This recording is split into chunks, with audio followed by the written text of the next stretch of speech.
few words of, she'll just like to give you all a speech. So ladies and gentlemen, let's give her a warm round of applause. Magandang gabi po, pasensya na po, hindi po ako prepared.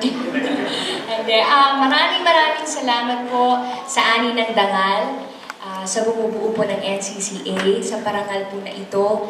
Ito po ay inspirasyon para po lalo ko pa pong pagsikapan na pagbutihan, paghusayan po ang akin pong pagiging mga awit at concert performer.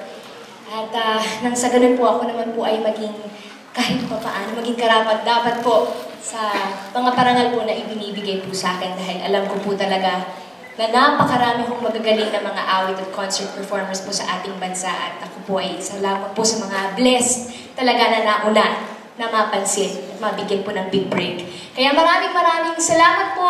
Gusto ko rin pong pasalamatan ng aking ABS-CBN family, ang MITS Music Awards, ang 2012 Mnet Asian Music Awards, my Viva family, syempre po ang aking manager, Mr. Vic Del Rosario, sa lahat po ng sumusuporta at naniniwala po sa aking talento, sa Panginoong Diyos, to my family, maraming salamat po.